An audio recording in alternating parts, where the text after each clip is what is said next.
Hey, welcome to Mountain Slider Garage. Today we're going to be looking at our Polaris Matrix again. And in this video, this kind of relates to all the Polaris models, the Pro, the Axis, and the Matrix. So they kind of all have the same problem. We're going to be talking about the throttle block today, this piece right here where your thumb throttle is, and kind of the problems we've been seeing with that. When I was at Heydays earlier this fall, I noticed that there was a lot of aftermarket throttle blocks being sold from a number of different companies to replace this. And I'd heard about this problem in the past. I've experienced a little bit on some of my other Polaris sleds, but not near as much as I had on this sled this year. The problem of the freezing throttle block, which is really a bad problem because a couple of things can happen that I've experienced this year. One, you can get a bunch of snow and ice built up in here. Usually that happens after rolling your sled over from getting it stuck. You just get a lot of snow packed in there. The thumb throttle gets warm and it can melt that, and then it freezes in there, and that's two problems. One, it gets all caught up in here. It'll cause your throttle safety switch to cause some problems and throw errors, and your throttles may not work. You may not be able to operate your snowmobile. Your throttle safety switch might be coming on. The other thing you can do is your cable can freeze inside the housing here, and to where your throttle won't even move. The cable gets frozen in the housing right here. So two pretty significant problems. Had experienced them both. This sled, for some reason, has been particularly bad this year with that. I don't know what's different between the design of this one and some of my other sleds, but for this sled, it's just been really pretty bad with the freezing throttle block. Two main ways to fix this. You can buy an aftermarket throttle block, like from TKI. They make a really nice one that comes integrated with the throttle safety switch if you want to keep that. The other way to fix this is if you really want to go finger throttle. Munster is really the only company making a finger throttle, and you can replace that throttle block with a finger throttle. Honestly, you see all these posts on social media, thumb throttle versus finger throttle. Mainly personal preference. If you're thinking about a finger throttle, try and ride a sled that's got one on it. Not for everybody. I like some aspects about it. I really kind of always disliked the thumb throttle. I'm actually going to install this on one of my sleds just because over the years of riding, I've developed a bunch of arthritis in my thumb joint right here. So working the thumb throttle all day long really gets painful after a full day. So I've kind of, on some of my sleds, gone to the finger throttle. Just makes that thumb a lot less sore at the end of the day. Let's delve into this, a little bit more of the problem, and then also on how to replace this with either one of these, the finger throttle or the throttle block. And then you can go to any of the websites that sell these. You can go to Munster, find their finger throttle. They're in Canada, so you have to remember shipping's going to be out of Canada if you're in the United States. And you're not only going to want the finger throttle itself, but you're also going to want the guard that goes on it. This is the guard, this piece here. That's sold separate from the finger throttle, which is this piece. You're really going to want the guard because if you're banging through the trees and you have your finger throttle out here, you don't want trees and branches hitting that. The guard helps that not to hit trees and branches. And the other thing is TKI throttle block. Really a nice piece, a bill of aluminum put together. Designed really nicely to use your throttle safety switch incorporated into it if you want to. Not a real big piece, but it's really nice. Keeps the snow and ice from getting built up in it.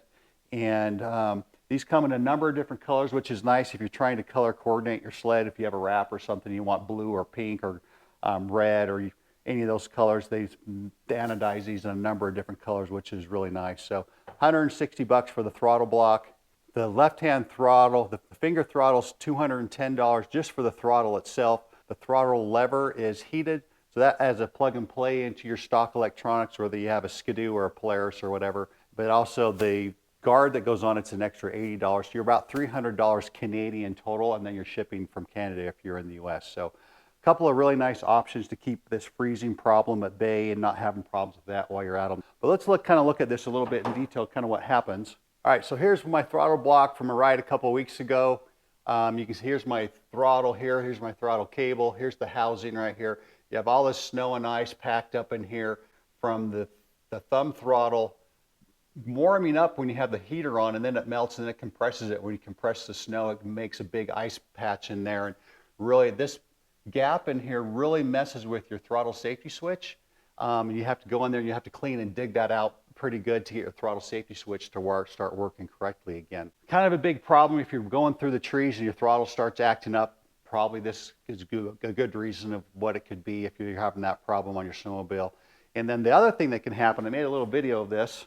All right, so if you can see this is my throttle cable. It's actually frozen in the housing. That's as far as it goes in. It actually slipped out of my thumb lever, and it's just frozen in that position. And you couldn't get it to move. I could try and pull on that with my fingers, and the throttle cable, I couldn't even get the throttle cable to move. I had to get a needle on those pliers out and really work on that and try and pry it and break it loose to break the ice loose that was holding my throttle cable in position like that. It was really kind of not a fun problem to have. It was the end of the day. It was really cold. My hands were cold, and it's not really something I wanted to have to stop and fix while we were there on the mountain. So bigger problem than the freezing and having the TSS not work is having that throttle cable frozen in there like that, not be able to pull it out, and then having to put it back in. So let's go to the sled. We'll show you how to install the throttle block, and we're going to pull our throttle block off. Now there's two little clips, kind of like this. You can see this clip, C-clip, that go on this. So you need to take off. One is on the pivot that does the throttle flipper. The other little clip holds the throttle cable in place. We need to take both those off. So first thing we need to do, I'm going to disconnect the throttle cable. So disconnect the throttle cable. I'm going to come here. I'm going to hold my throttle wide open. I'm just going to hold the cable like this, and then I can just move it. There's a little slot here on the thumb throttle that it's held into, and then you just want this part to come out like that.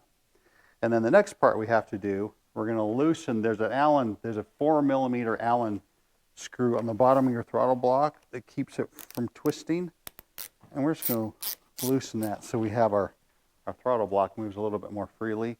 We've got 3 cables on the back side here.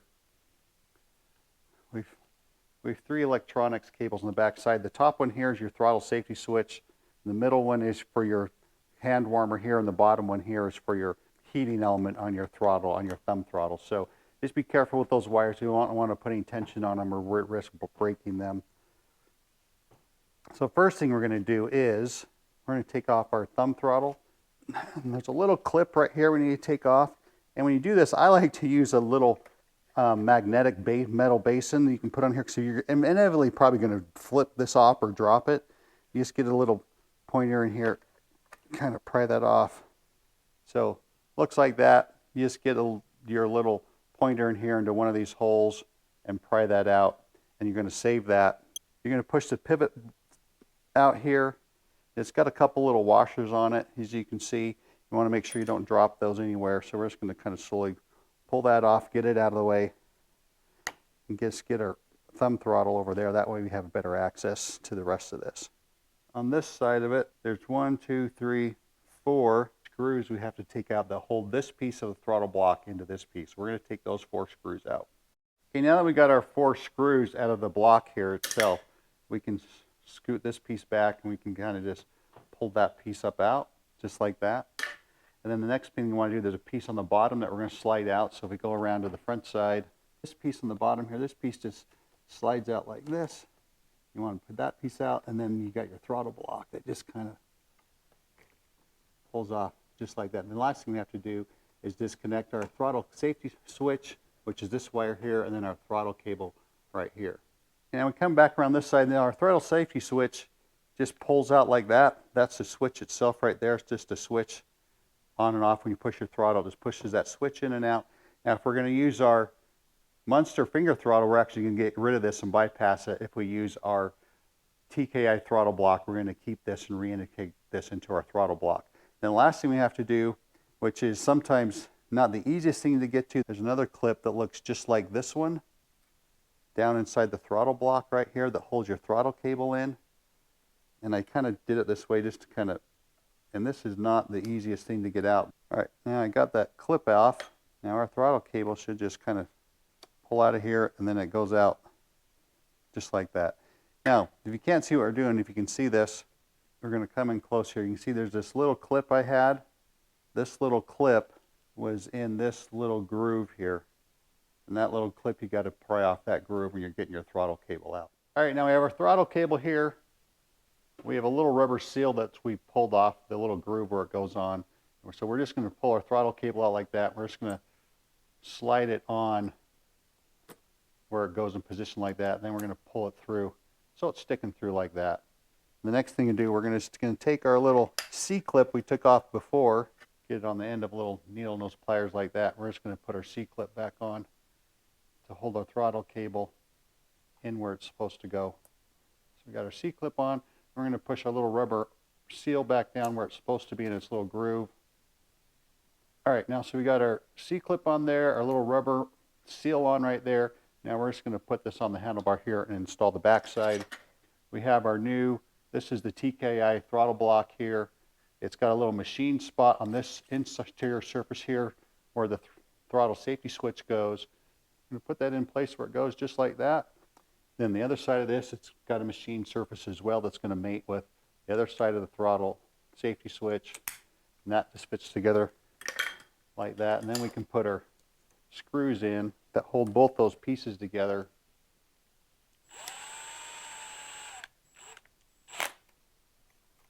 And last thing, before we install the throttle block, we have our wiring here that goes to our heating element. And where this grips on the throttle block here, there's a little groove in here. You want to make sure your wire ends up inside that little groove so it's not getting pinched inside the throttle block when you tighten this all down. So just going to put this on like this, hold that in place, and you're going to get your other long screws that came in your throttle assembly, and you're just going to put them through on the back side. Now I've got our whole throttle block in place. We've got our throttle cable. It's functioning here, and we need to get our throttle cable. The easiest way to get this back in is you pull the throttle cable out like that, get some needle nose pliers, just hold that like that, and you can just enter the throttle cable in place where it's supposed to be and just put it in like that. And then we have our throttle pivot. We're going to put that back in. We have the little washer that goes on the bottom. Our little C-clip that also goes on the bottom. We'll put both those back in, clip that back in where it's supposed to be. Then we got our throttle assembly all put together, functioning right, other than our free play right here in our throttle needs to be adjusted. What that is, it's the gap from the block here to your thumb throttle. You see, I got quite a bit of play. That play doesn't include the movement of the throttle safety switch pivot, because you see if I move this too much, this pivot moves right here.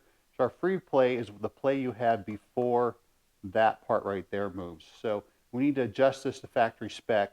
Factory spec is about 1/4 to 3/4 of 1 millimeter, or 9/1000 to 29/1000 of an inch. So if we get our feeler gauge and put it in here, you can see we got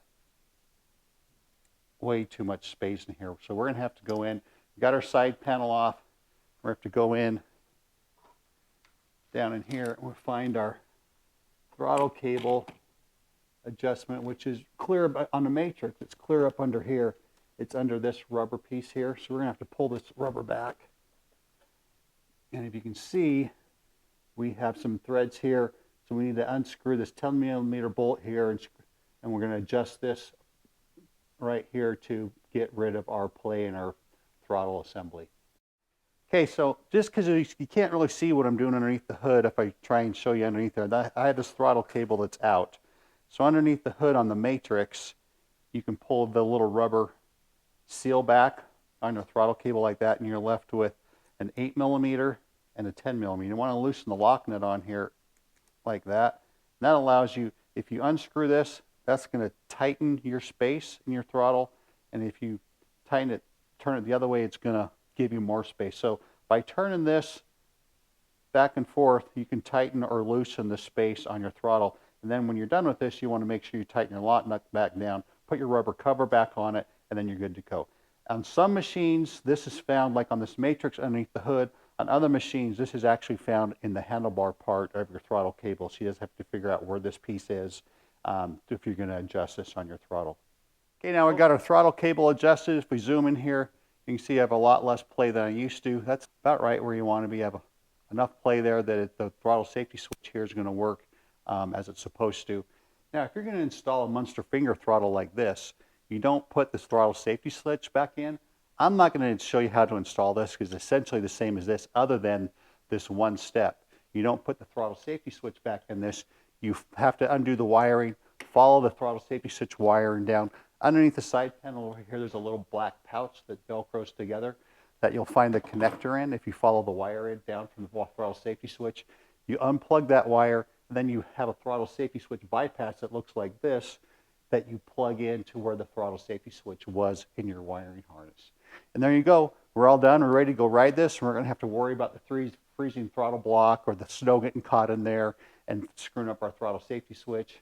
And just as I say, of a safety caution, you know, the throttle safety switch really is a safety feature. It's meant to keep you safe if you happen to roll over or fall off your sled and the throttle gets pinned open. It's supposed to turn the engine off if you're not actively pushing on the throttle with your thumb.